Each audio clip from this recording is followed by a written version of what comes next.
Hey guys, Zangus, and today I'm going to give you a review of the Symphonized NRG In-ear headphones. So immediately from looking at design, it's really nice with the natural wood housing, and what Symphonized have actually claimed is that this will give a better bass response and a better acoustic performance, which is definitely worth looking at because I'm not sure that the materials will actually make a significant difference. Also, with the design of these headphones, Symphonized have very clearly stated in the description of these headphones on Amazon that it will have superior strength and durability, and I'll definitely be testing that. So the headphones come with 3 silicone buds, and they're fairly nice. They do actually provide quite a nice fit, and they do make it a lot more comfy than standard plastic ones.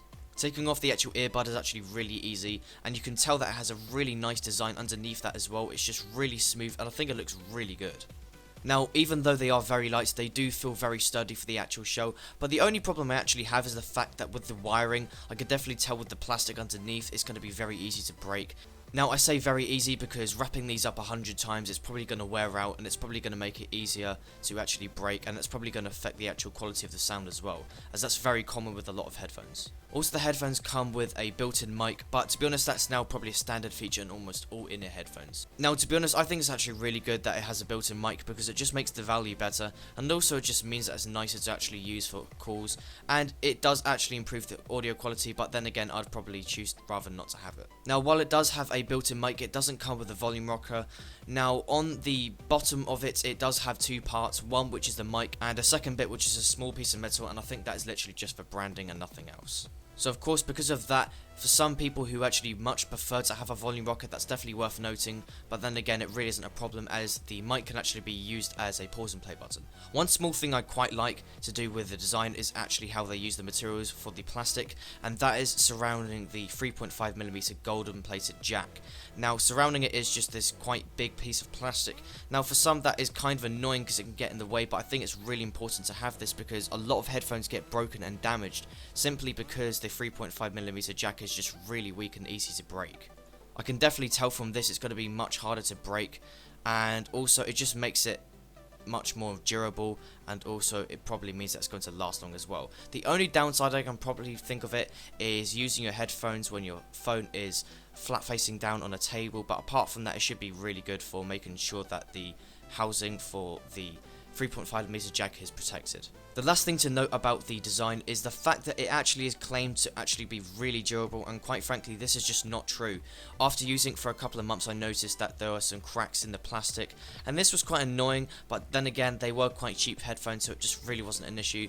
But after looking back that the company claimed that these are meant to be really durable, it's just kind of unreliable, but then again it just really is not an issue.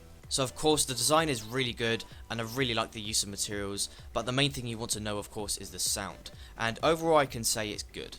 The company also claimed that these headphones have excellent noise isolation, distortion-free volume levels, and also deep bass, so that will definitely be interesting to see if that actually turns out to be true. Now for the money, the headphone clarity are actually really good, and I'm actually really impressed by them. Now they're certainly not excellent, but I definitely think that the clarity for these headphones are definitely going to be good enough for almost all people. The volume on these headphones are also really great. Compared to other headphones as well, I definitely think that they match up to really loud headphones, and I definitely think that these headphones aren't going to be loud enough for you.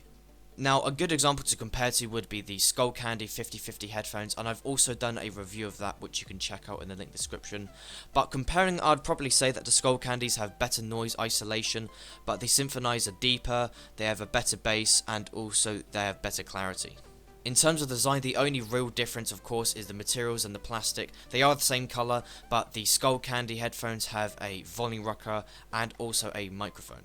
So overall, I'd probably say that the Symphonized are slightly better than the 50/50 headphones. Overall, I would probably give the design of the Symphonized headphones 8.5 out of 10, and for the sound overall, I'd probably give it a 6.5 out of 10. Again, it's got a great design, but in terms of the actual sound quality, it just isn't that great. Now, for some, it's definitely going to be good enough, and for some, it's actually going to be really good. But for me, it's just not good enough.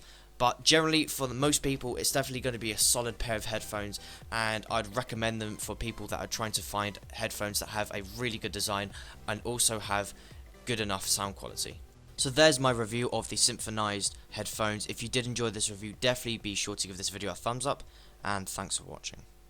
having supreme sound with attacking bass, and quite frankly this is not true. I've done quite a lot of heavy testing with these headphones and I found that the bass was really weak. While it did produce quite a fairly low sound, the problem was that I couldn't get any bass out of it. However, I did find that the clarity was impressive and also the volume was also good as well. I've used quite a lot of in-ear headphones before and I'll